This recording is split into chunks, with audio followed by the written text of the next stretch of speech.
afternoon, everyone, or good evening, or good morning, depending on when you're watching. If you are joining us live, please let us know. Hashtag live. If you're joining us in the replay, let us know. Hashtag replay. You have been joined. You joined hashtag no limits. I am your host, Shelly Kino. Hashtag no limits is about people who society has placed limits upon, but who have busted through those limits. And Ophelia says in Hamlet, we know who we are, but not who we will become. And you can kind of see most of my poster is that phrase behind me. You miss a few of the words, but I believe that to be 100% true. And I believe that there is no better example of that than the caterpillar turning into the butterfly. We know that the caterpillar dissolves into its cells and then reforms into the butterfly. And then it's not finished struggling. It has to fight and build strength in its wings to get out of the cocoon in order to be able to be strong enough to fly. And while that is no easy task, neither is busting through those limits that society has placed upon a person. And today, my guest is Gina Waterman. And Gina she does something that I don't think is probably talked about enough in the world of people with special needs or people with disabilities. And that's she talks to families about the grief. And so I'm not going to get into that too much right now in the introduction. She and I will get into that more as we talk. So make sure that if you are watching, that you give us a thumbs up, you give us a like, you subscribe to the channel so that you don't miss. I was looking for my little thumbs up there. So you don't want to miss, my brain just can't work today. You don't want to miss any episodes of Hashtag No Limits or Friday with Fran. So Gina, thank you. I'm stumbling all over myself here. Thank you for joining me and for being on Hashtag No Limits. How are you today? I'm great. Thank you so much for inviting me to be on this. I'm really excited. Yeah, absolutely. So you reached out to me. I forget exactly how you found out about me, but when you told me what you did, I felt like you were an absolutely perfect fit for Hashtag No Limits. So tell the audience who you are and what your background is. Okay. I think we met through a mutual special needs associate. I'm not going to say he's a father, but I think he might be a sibling. Anyway. On LinkedIn, and it was Special Strong. I do remember that. Okay, there we go. Community. So, I am a grief recovery specialist. I work with the Grief Recovery Institute out of the West Coast in Oregon, and I've been doing that for a couple of years. I saw a need when I took the training for myself, actually, to complete some work on some grief and loss that I was dealing with. It was really basically just I was stuck, and I needed some serious help at that time.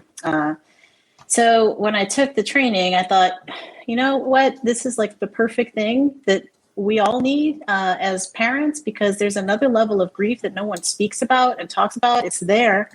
It's staring us in the face all the time, as mothers, as fathers, but I deal a lot with mothers just because I am one myself, and I'm in all the groups over a decade. And it's the unmet hopes, dreams, expectations that we've had for our child. And that is that's a loss. So the curriculum that we use with GRM, Grief Recovery Method, is excellent. It's the only thing that's really helped me to get to the other side. I've done years and years of therapy and marriage counseling, et cetera, to get through some things. And this was something that was so profound and had such an impact on me in such a short time that I needed to get it to other people. So that's what I do right now. I've tried to spell your name and I keep messing it up. Yeah, the mental health side of things is so often overlooked.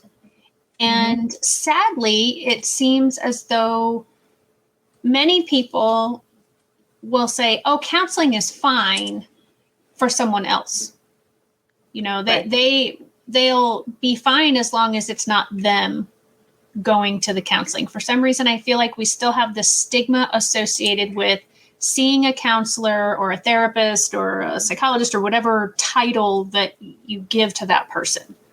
Absolutely. There's a stigma that still exists and will always exist, I think, unfortunately, in our society, especially, I mean, we're Americans, but I don't, it's throughout. The grief recovery method is international now, and they say the same thing, that people are, you have to really hit some of them rock bottom in order for you to find this and really say, I really need help. I can't get through this anymore. I can't survive another day.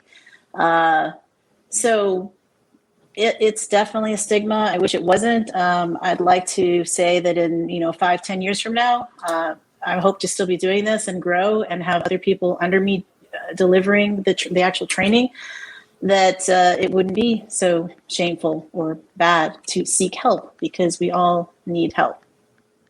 Right. And I don't know how many of these episodes that you've seen, and I actually don't know how often I've spoken about it on #NoLimits. My other show that I do, Friday with Fran, she and I talk a lot about mental health. And in those episodes, I've mentioned many times that I have seen a counselor for years. And Right. I highly recommend, I happen to have a couple of things early on in my life that affected me later in life, but Mhm. I don't really have those big things anymore, but I still go see that counselor because it's so wonderful to have that person who is willing to just sit and focus 100% of their attention on me and listen to what I am going through and just give me ideas or say, yeah, I think the way you're handling that is a good way to handle that. A healthy way to handle it. There's a lot of ways to handle things. And unfortunately, a lot of people tend to handle them in unhealthy ways. Correct. And, I feel a much more calming sense because I have that objective party who doesn't, you just don't share, at least I don't share with those that I know personally in the same way that I share things with my counselor. And you can, and you probably shouldn't, honestly, because it's such a private, a lot of people overshare. We know who they are. Right. I've been one of them in the past myself, when you just get so aggravated, and social media is accessible to everybody now all the time. Right. All the time, even pre-COVID. So, it's not always safe to share in those environments, even though we have private Facebook groups that for a ton of support groups are out there. Facebook groups, we meet in person. COVID's kind of put a damper on some of that, but we're trying to congregate again safely. And I will say that, sure, there's been times when I've shared with other friends and thought it was a safe space, and it was not. It turns out to be that it was not. So it's better to seek the advice of a counselor and someone who's completely not emotionally or knows you, isn't tied to you at all.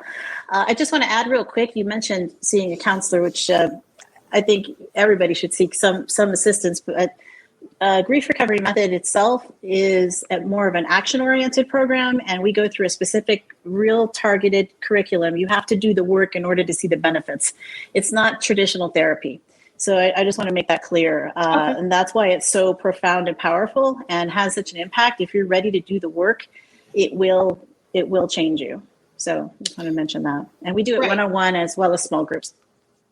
And that's so very true, even in traditional counseling, that if you just go and you talk and you don't listen to any advice or suggestions that your counselor says, or you don't tell the truth, that's not going to be very helpful either. But I appreciate that you brought that out, because I want to make sure that people 100% understand that it's not a osmosis type of situation. You're not going to get better just by sitting there and somehow absorbing by doing nothing. You actually have to put some effort in and do some exercises and change ways of thinking, I'm guessing.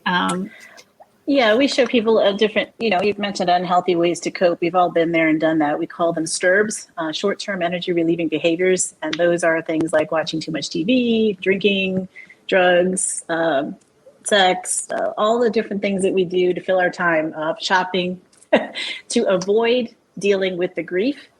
All of those things are just short-term relievers. And we want to put those aside because those aren't working for you. And months pass, years pass, and you still feel the same way you did when so-and-so left, or when so-and-so, whether that be a death, divorce, health issue, a job change. There's over 40 different losses, believe it or not. And I was like, what? Wow. when I entered this program, there's a ton of different losses. And those short-term energy relievers, I've been there, done that. And still, years later, I'm still like, okay, I need to deal with this because it's affecting my life. We say in GRM that grief is cumulative and usually cumulatively negative. And it impacts every area of your life, your work, your personal life, your family, all of the relationships, whether romantic or not, friendships. It impacts negatively. And that's why I feel so strongly about trying to help other people get through that stuff. And the quicker you can get through it, you can get to the other side and live, hopefully, a fuller life without the baggage that we carry around. So, yeah. And we all have baggage. Some of it's good, but yeah, a lot of it seems to be bad. And that's, I think, where the baggage comes, the idea comes from, is that it's heavy, you lug it around, it's, uncomfortable. And so tell the audience and tell me, if you can, some of the steps. I don't know how much you're allowed to tell. Well, I didn't know I was going to come on and talk about the steps of the program. I'm not really prepared to do that, nor do I think that's going to be really helpful to your listeners. Okay. What I thought might be helpful, and you can tell me if this is not, is basically where I came from and why I was in the depths of despair, that I found this to be helpful to me, and I wanted to help others with it. Yeah. And that's fine too. I just wasn't sure how personal you wanted to get, so I didn't want to ask that question. No, that's okay. Okay, that's okay. I don't think coming on here and not being personal is going to be helpful to anyone, because my story and my son's story, frankly, which are very intertwined in the beginning and still, is why I'm here today, and why I feel, again, so much better and so much more able to do an interview like this without. And honestly say, I'm at a different space and different place than I was even 7 years ago, 5 years ago. Yeah. So awesome. That's fabulous. So my question that I've had on the tip of my tongue since, starting the process of getting you on the show and everything is, sure. I feel like that so often when a family suddenly has the news that someone will be born with a disability, or that after the child is already born and then it's discovered that the child has a disability, that there is that sense of loss. And I wrote a book called Those Who Can't Teach, and it's true stories. I interviewed 9 different families or individuals, and the family members talked about that. The moms and the dads that I interviewed talked about, I thought, without even realizing I was thinking it, that my child was going to be whatever. Mm-hmm. And now my child is this. And there's the whole, Welcome to Holland poem, or I don't know if it's called a poem, but, and so I feel like this is something that is known and experienced in the community of people with disabilities, but those who are outside that community don't experience it. And those that are experiencing it don't talk about it, because I'm sure there's a myriad of reasons. There's a lot of pain associated with it. It's hard to talk about these things, and pain is not, and grief is not an acceptable thing, again, to show feelings. We're in the business of emotions, right, Shelley? Right. I'm in the business of emotions. We're taught from an early age not to show your emotions. Don't cry. Don't do this. Go to your room. We don't want to see this. So from an early age, we're taught that. And no one teaches us how to cope in healthy ways with our emotions and our grief. My son, for instance, on the autism spectrum, didn't speak a word until he was 4, but we have still on our he's talkative now, but we have on our refrigerator a from the speech therapist. Sorry, my mind is going blank. I can see the picture. We talk about the zones of regulation that he's in, and it's a way to express, for those who don't have a lot of expressive language, what they're feeling. So the anger or sick or mad, glad, happy, Right. whatever, and they're by color. So I'm like, I wish everybody could have this on Right. their, everybody could teach this to every single kid, and this would be so more helpful than what we're doing. Right. It's not just for kids with autism or special needs, because we all need it. Anyway, there's so much like that. I mean, yeah. Gina, there's truly, coming from the special education background, there are so many things that if we would do these things with every student, then every student could be even more successful. But yet we still think, oh no, this is just for those that have an IEP or those that are struggling or whatever. Yeah. Wouldn't it be phenomenal if we all had that?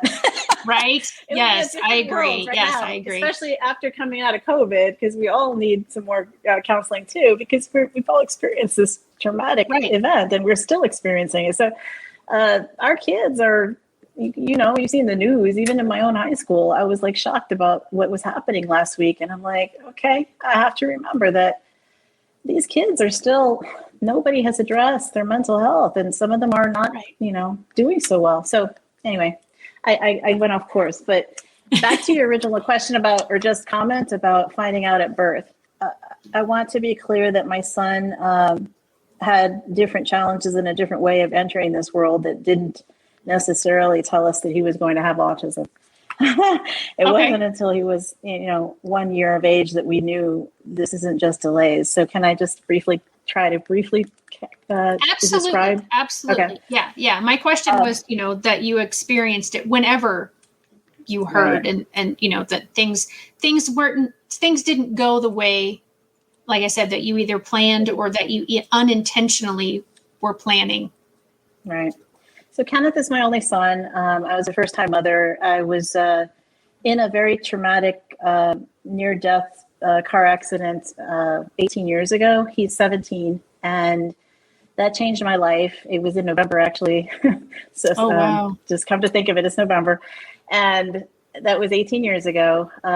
I went through the experience. I have a cervical fusion because of it. And when I came out of that, we were trying to get pregnant, but they do the whole thing like, are you pregnant? Let's do the test. I'm in the hospital. I come out and I'm recovering. I have a neck brace and I have a walker and a boot on my leg, on my right side, because I didn't break any bones, but I was told I had to wear a boot.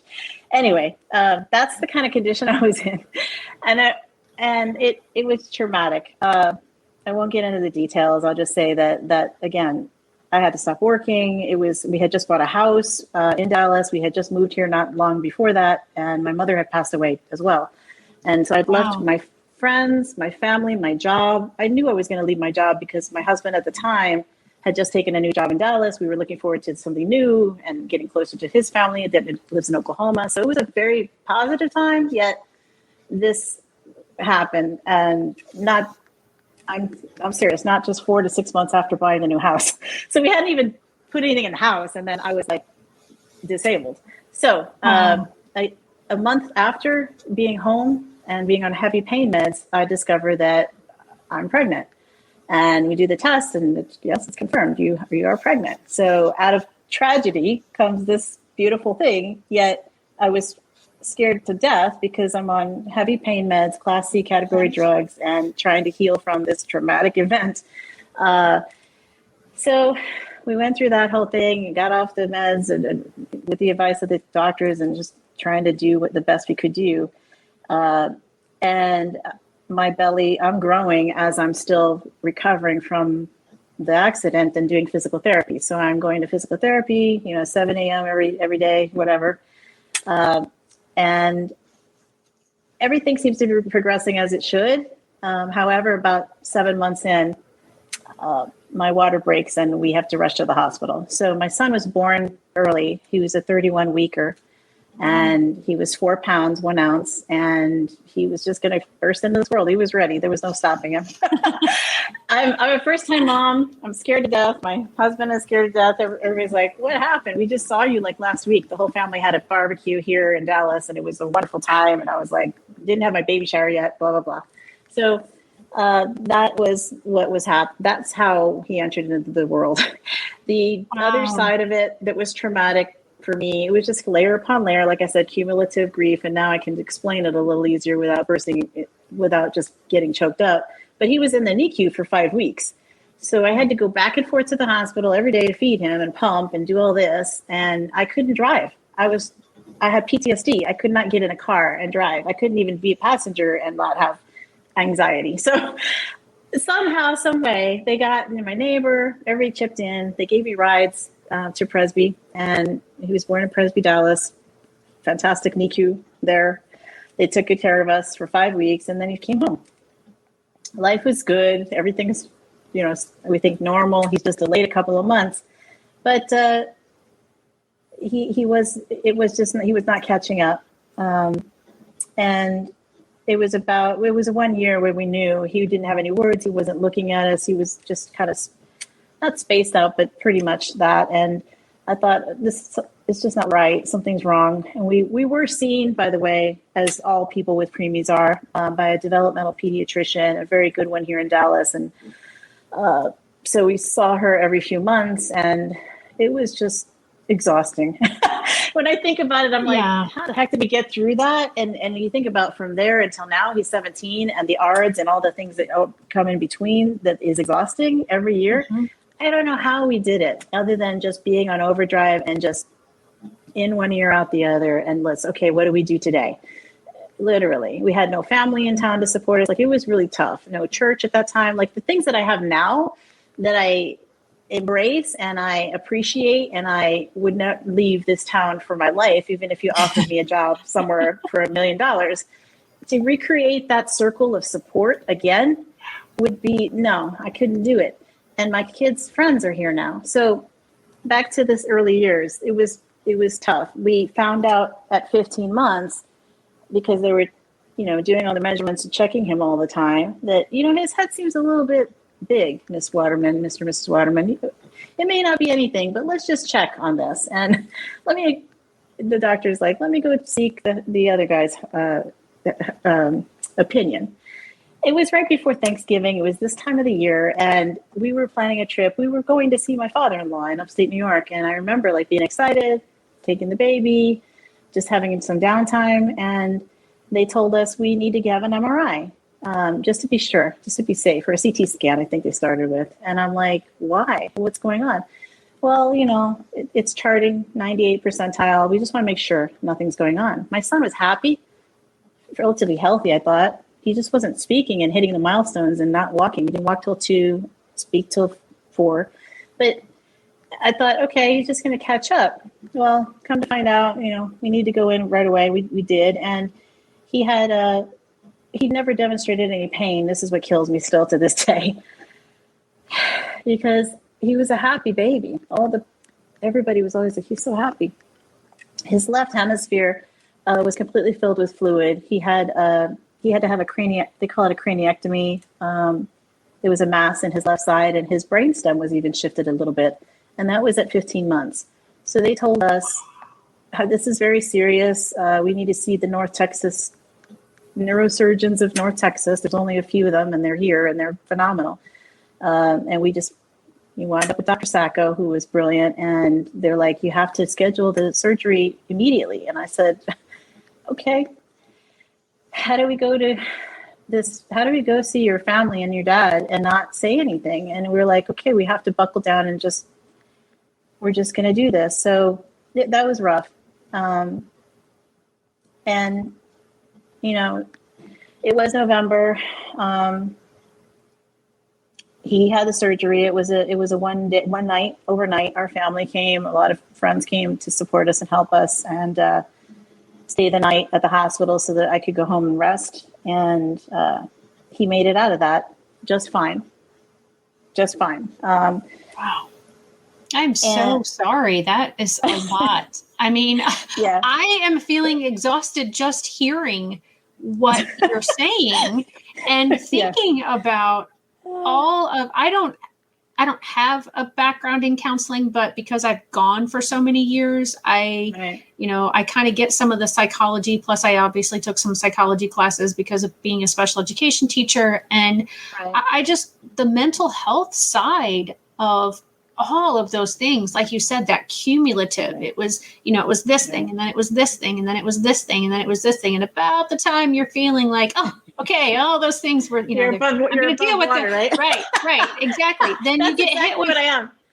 I'm you like then you get hit riding the with wave. another one. Yeah. And I mean, oh my gosh, Gina, that's and you're not even probably, halfway into your story. So I know. I'm sorry. I want to make it short. It's just no, not short with Kenneth. Nothing short no. with Kenneth.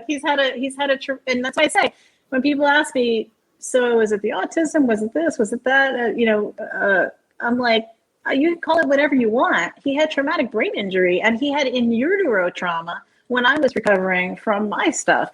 All the things I was feeling and doing and thinking and taking care of, Shelly, he was experiencing everything in utero.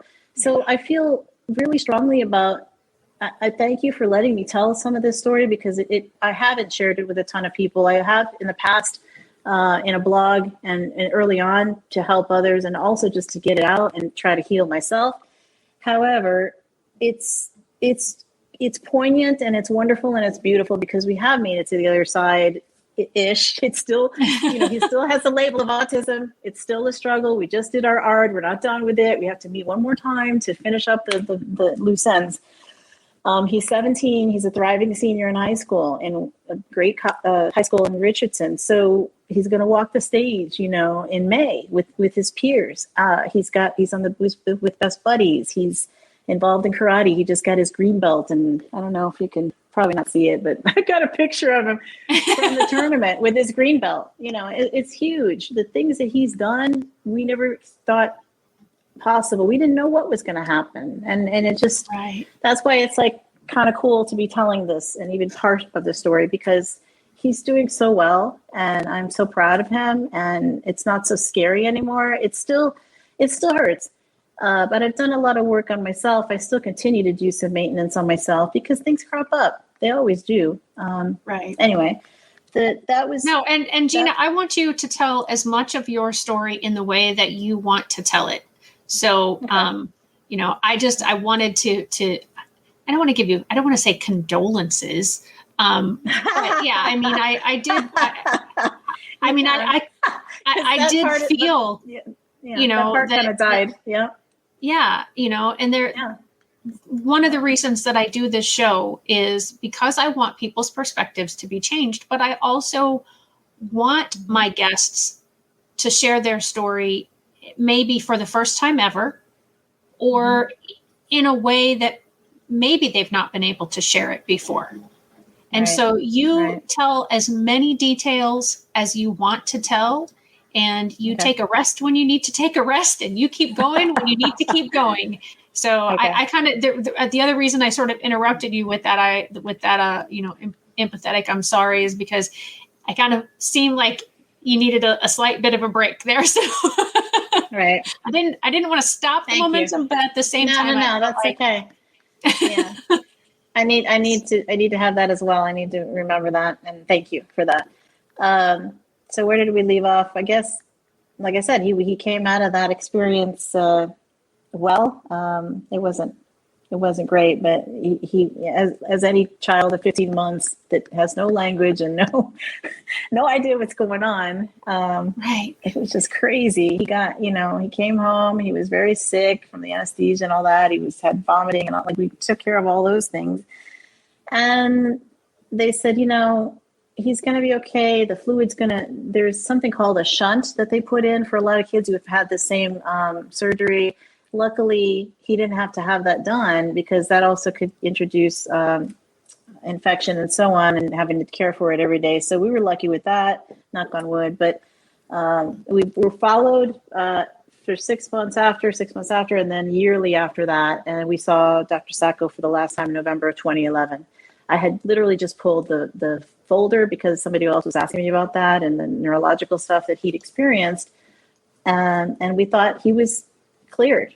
There's not been any new additional things. He seems to be progressing, though very, very slowly on the language side. Even the doctor's notes, I was looking at him over and I'm like, okay. Even he was like, I think he should be further along language wise. Like, I can't explain it. We don't know, but he's doing well and nothing else is happening that we can see. So we're going to release you. If something comes up, please call us, da, da, da, da. So those were the early years. That takes us up to, like I said, 2011. I'll just say that was really hard to get through. And I still feel like I have, and I'm sure my ex, he's never done any of this kind of work. His dad, and I'm laughing and it's nervous laughter, but it would be wonderful for him to look at that as well when he's ready, and you have to be ready. But I think that has really impacted the way he sees his son today.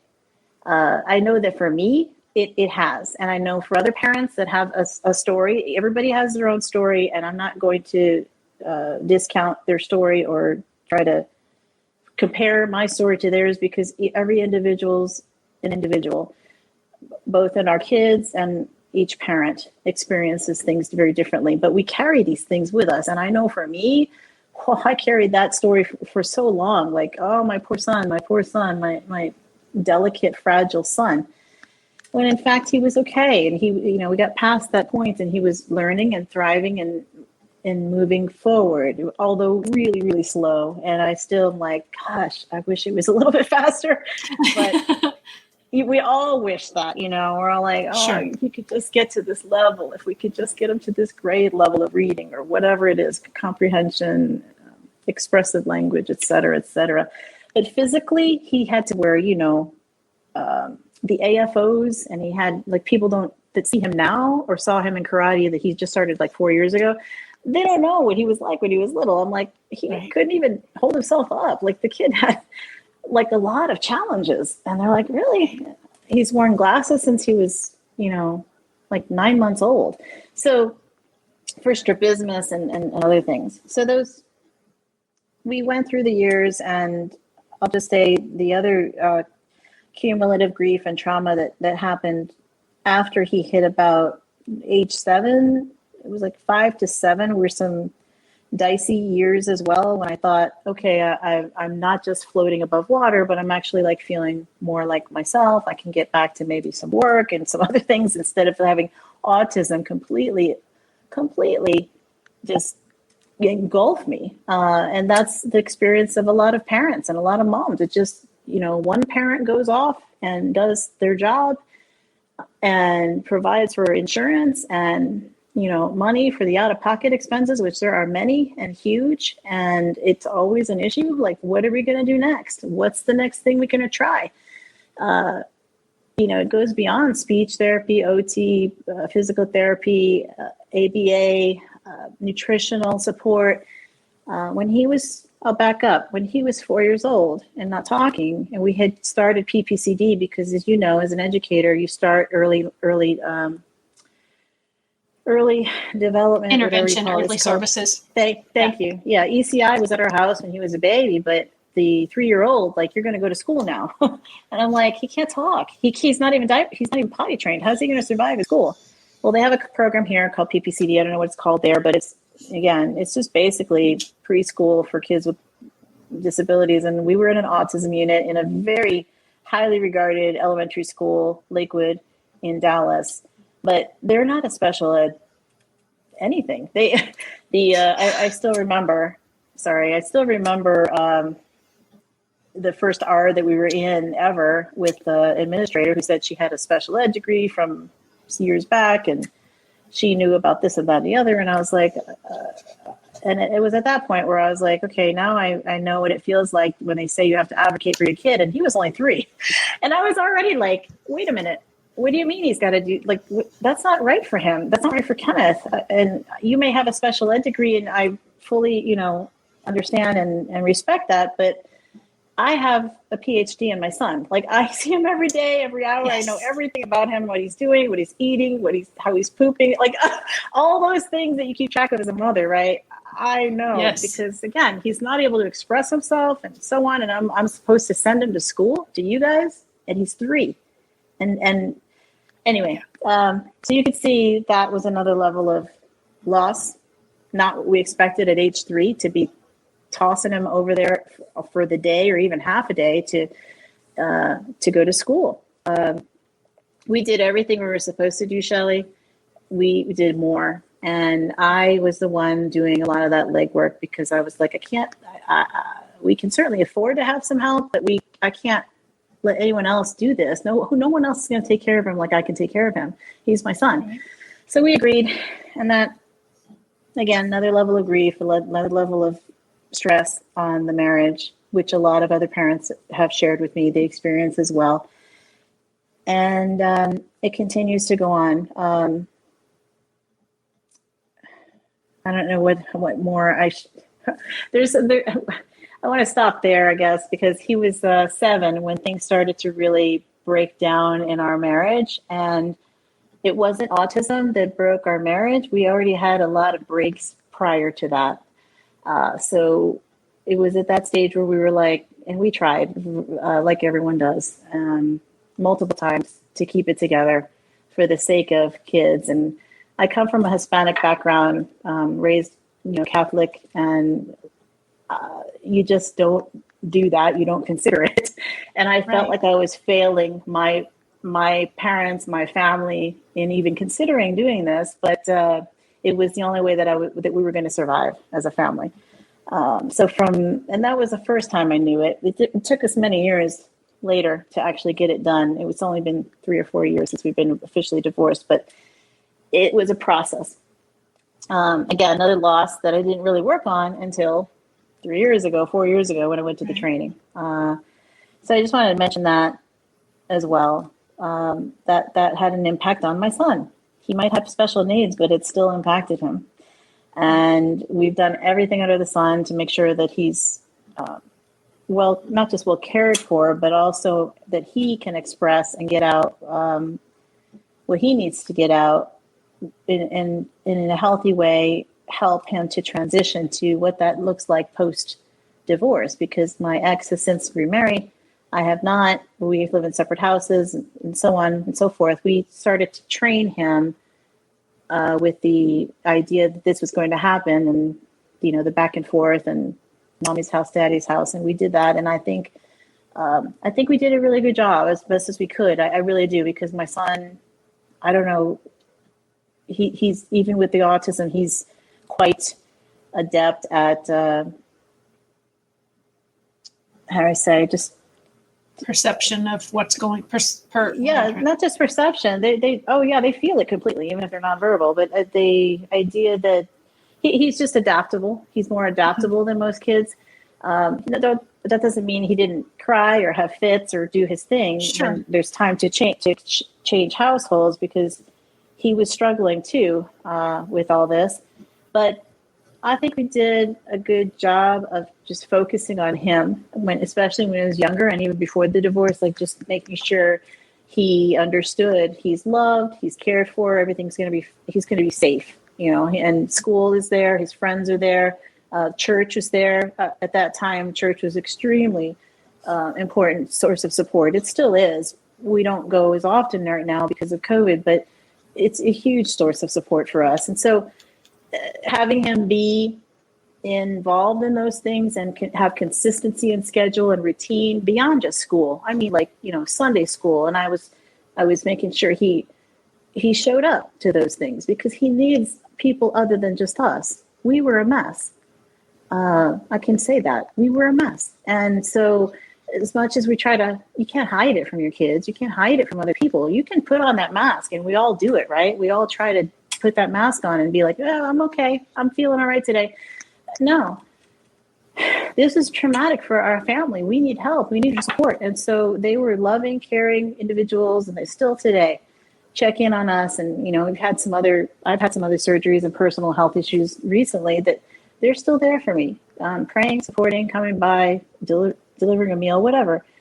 And that's huge. That's huge compared to where we were at the start of the story. Yeah. So I'll end there. I think that's enough. There's been some more physical challenges. I've had my father's passed away during that time as well. He was very involved in Kenneth as the sole grandfather, because my mom passed away, as I said, when we moved to Dallas in 2002. So she was gone, but my dad was like always here. He lived in New Jersey, where I grew up mainly, and he would be down here all the time, helping, assisting. You know, when he was in the hospital, of course, that was a huge thing. So he came down and stayed for weeks for that. And losing him around 2015, that was another tough one that brought up. And this is what also happens: it bubbles up and brings up, triggers other things that you haven't dealt with. And that's what led me to GRM. So again, I probably sound like a salesperson, but it literally is how I wound up. Like, I had my ex had we finally said, this is it, it's done. But he, unfortunately, the timing of it was around when my dad died, and his memorial service was like two months after. And Ken walked out the door around that time. So I had to deal with Kenneth, my feelings, my mess, and it was not fun.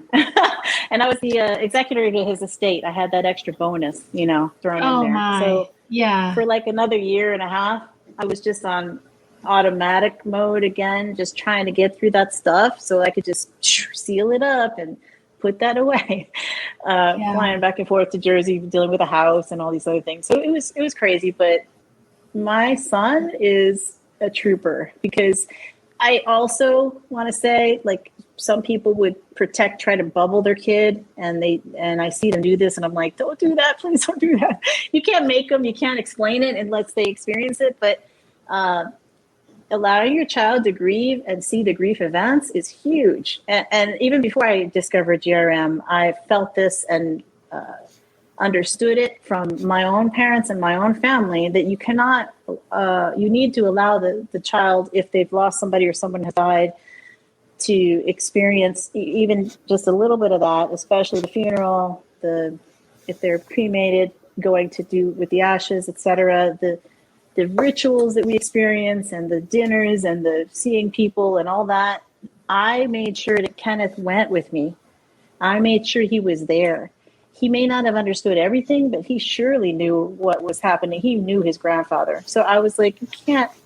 My ex was like, you don't want to do this, or maybe not do this. And I was like, how can we? He experienced, he knows this. He loved him. We need to help him process this as best we can with a child with autism. And that was in 2015. So he was, he was a lot younger. So I just want to say that's huge. Another component of this grief recovery. We don't, in my business, I don't work with a child. I have another workshop, if you will, that teaches educators and parents and caregivers how to deal with that, and how children grieve, and how best to deal with that situation. So that's another component that's that's been very successful with people, and it's near and dear to my heart, because I just recently, 6 years ago, experienced that, and continue to, because he still has questions about where's grandpa, or not where's grandpa, but sure. I want grandpa to come from heaven. He wants him back. Sure. Anyway. Yeah. Yeah. And so there's a couple things that I just want to clarify for anybody who might be watching who's not from Texas, because what you're calling an ARD meeting is it's the annual review meeting. And in a lot of other parts of the country, they just call them annual review meetings. And I'm not really sure what I don't know if if the A and the R stand for annual review.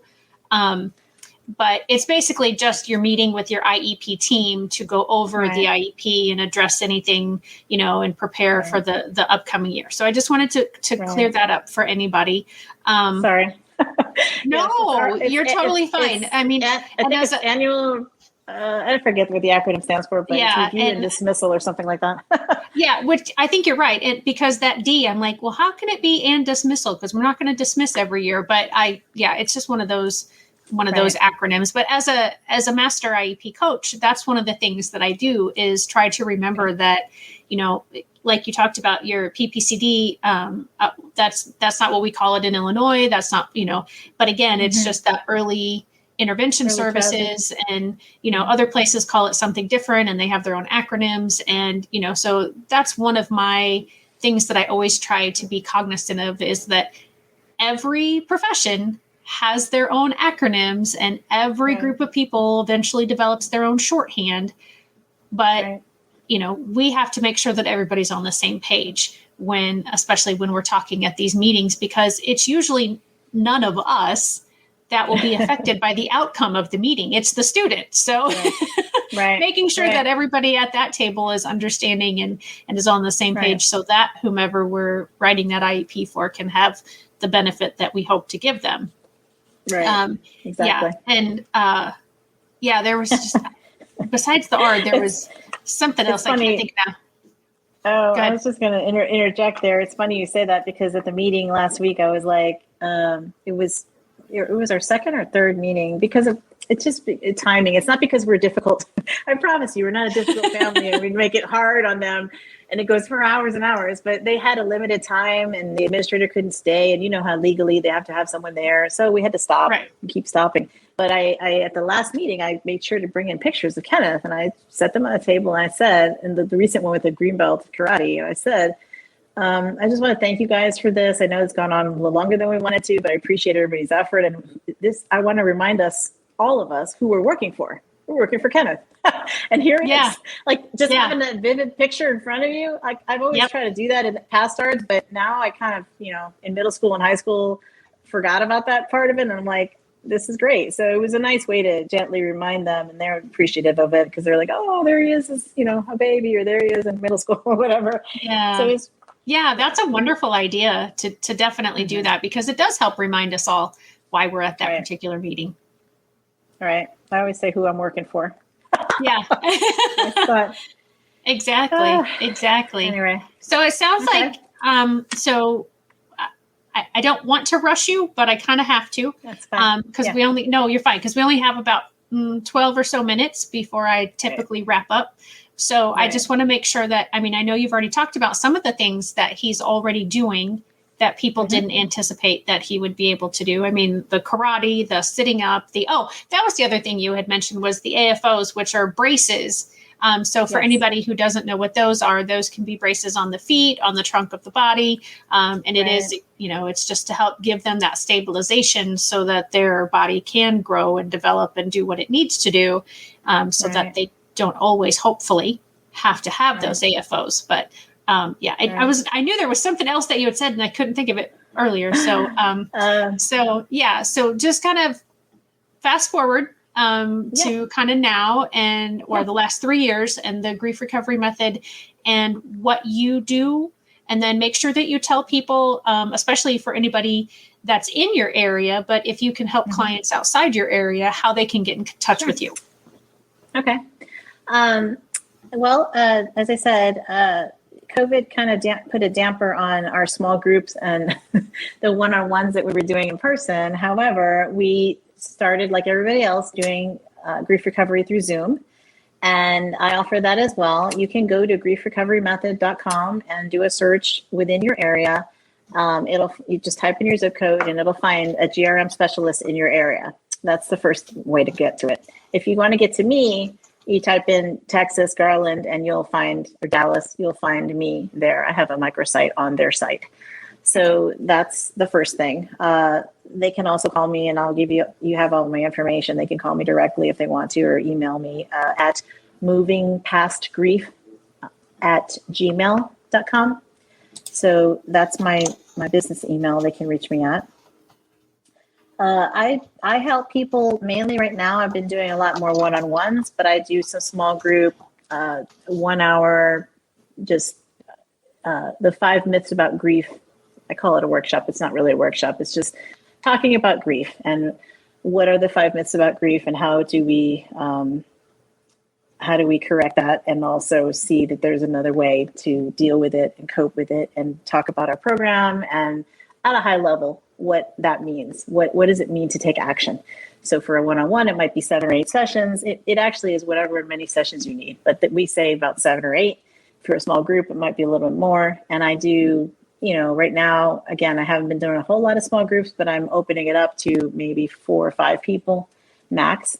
We do it in the evenings, which tends to be where a lot of people are free, or the weekends. And in the Dallas area, I'm hoping to now open up a little bit more and do at least once a month for my support groups and my special needs moms and parents and different nonprofits, opening up, again, discussions about just general discussions about grief and how it relates to special needs parents and what does it mean, what all the stuff I'm talking about. So in addition to that, there's just the general, helping people cope with death, recent death, divorce, some health challenge, or a job loss or a pet loss. We also do pet loss. I haven't personally had a lot of experience doing that, but I have people that I can send them to if they need that assistance, because that's another, how shall I say, that's another another group that feels minimized, or they just don't talk a lot about this. But pet loss is a huge deal. It's like losing a member of your family. So Right. We offer that as well. There's a curriculum for that as well. It's a much shorter session. I think it's like 3 or 4 sessions that they can go through with that. But again, it's as much as you need. So I do it. There's several other people in the area that do it. I found a lady in Addison that I've been working with who's fantastic, and we have helped each other. Also, kind of do some of our own cleanup work during COVID since we had the time. So I have other people that I can source to as well if it's something that I don't necessarily specialize in. But my passion and my thing is to help special needs parents with the losses that we talked about. So yeah, and does that's that help? and like I said earlier, it's something that I don't think is talked about. And why do you think it's not talked about? Well, we spoke in the very beginning of this interview about the stigma and people feeling embarrassed or ashamed that they need help and admitting that they need help, or that they can't get by without a drink that day. This is a common one that's unfortunately kind of joked about. The Right. people with the wine every night, and that's not healthy. And I know for a fact, or not for a fact, I just know the impact that has on a person. Having grown up in an alcoholic family, both my parents died of cirrhosis of the liver from drinking, and my mother way too young. My father lasted a lot longer, but still, the effects were huge. The impact on the family is huge, and it goes far-reaching. So I know that firsthand, what damages that can do. I didn't choose drinking. I chose a lot of other things. So I chose some other unhealthy things as well. So enough said about that. I mean, just again, people, it's not cool to talk about your emotions. It's, we're supposed to be striving forward and just push through it. You hear the language, just get through it, be busy, work harder. You'll forget it. You'll forget about it. Or when you lose a pet, go get another dog, go get another cat. You'll be fine. It doesn't work that way. There's Right. emotional work and completeness that has to be done with that individual or the pet or the relationship. And if it's a person that's died versus a person that's living that you still have to see every week, like my ex, it was impacting me tremendously every day. And in fact, I want to bring that up too, because that was another eye opener for me. When I went to do the workshop, I was like, I have 5 or 6 or 7 losses, like big ones. Which one do I even start with, Cole? I Sure. was like, I don't even know where to start. And he's like, which one's impacting you the most daily? That's the one you start with. I said, oh, that's easy. That's my ex. And so I did that. Because I had to see him. I still had to exchange, we still had to Sure. take care of our kid and figure out how are we going to co-parent this child who loves us both and wants us to be together under the same roof still. He Right. does. He understands we're not well together and we're fighting, but he doesn't understand why we can't still be together. And even to this day, sometimes that comes up. So, that's it. It's enlightening. And as I said, I hope that I can help other people, because it's been freeing. Just knowing now, like, okay, and I'm not perfect, nobody is, but it takes it way down a notch, like the level of interaction we have now versus back then. It was like we're constantly fighting and yelling at each other, blaming each other for stuff, and it's just like, no, you take responsibility for your own stuff, Gina. You have to do it, and you have to do it in a healthy way. And sometimes it takes not turning on silent on the phone or whatever it takes, and not texting. Texting is not always the greatest method of communication, as you know. Right. And when you're heated and angry, it's horrible. People say things they shouldn't say. And then it's misinterpreted all the time. So there's those things. But I will add, literally the reason I'm doing this and want to do more of this is because parents need to grieve and cope in healthy ways. But our health depends upon it. And I mentioned I had some health struggles coming out of the divorce, and also a surgery like right away. And then I had 3 years later another surgery. Like different things that not different things, but we tend to put ourselves second. And while we're nurturing and taking care of our child, son or daughter with autism or any other special needs, and I was doing a whole lot more extra stuff like nutritional support and so on, and all these things that I met other parents doing. I thought maybe that'll help him, and it did tremendously. But I just wasn't taking care of myself. I wasn't even taking my own vitamins when I should have been doing. It's crazy. Right. You're giving him stuff and paying for all this stuff, and you're not doing it yourself. So that's a simplistic way to say it, but that's where it started. And so years of cumulative not taking care of yourself eventually is going to bite you in the butt, and it does. And here we are. So that's one more reason why I want to take care of our parents, because I know what it's like to discover, oh crap, I need to deal with this. Otherwise, who's going to be there for him? I need to take care of myself. He only does as well as I do. And that's it. Like, we have to take care of ourselves too. It's like that whole, not acronym, the whole scenario of when you're in the plane. Yeah, I was just thinking that. Who do you put that oxygen mask on first? You, and then your son and daughter. But it takes something to happen in order to make you get up and do it. And something has to happen traumatically. And for me, whatever reason, I was a magnet, and I had lots of things happening to me. You did from the get-go. But now I know how to better deal with it if it happens, because life's going to happen. But I am grateful that I'm not hit constantly. Other people, it just hasn't happened yet. Like the bomb hasn't happened. There's going to be something that happens, and you're going to have to pick up the pieces and keep going for your kid, for yourself, for your parent, for whatever. So thank you for letting me say that. Oh, absolutely. Absolutely. And it is time for us to wrap up. So I have put over in the chat, griefrecoverymethod.com. And I'm just going to double check that everything is spelled correctly. So that is for if anyone wants to find someone like you in their area. Locally. Mm-hmm. Yeah. And then for you specifically, it's movingpastgrief@gmail.com. And that's to reach you through Gmail. Right. I thank you so much for coming on and sharing your story. I was listening, and I was getting, like I said, I was exhausted just hearing a lot of the things that you went through. But then some of the stuff that you talked about triggered for that word, things that I had kind of experienced, not to the extent, not to the depth, or not exactly like you, but similarly. And so I was feeling pain with you.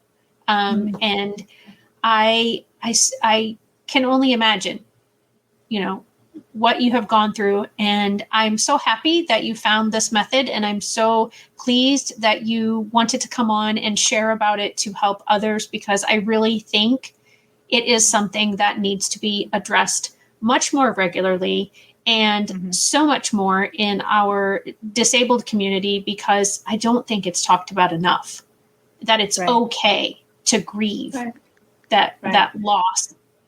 So thank you again. And we will next week. Oh, I can't. Now I just went blank on who I have next week. But anyway, join me next week on Hashtag No Limits. Thanks again, everyone. Bye-bye. Thank you. Appreciate it. Hey, parents and teachers, are you tired of IEP meetings that feel like a battle? Let's put an end to the tension and create a collaborative, calm, and respectful environment together. Shelley Keno, your go-to IEP consultant, can transform your meetings into positive and productive experiences. With Shelley Keno, your child is her top priority, your voice is heard, and you become confident. Shelley Keno is making the world better for all, one IEP at a time. Visit www.shelleykeno.com for more information and set up your free 20-minute consultation today. That's shelleykeno.com, SHELLEYKENOW.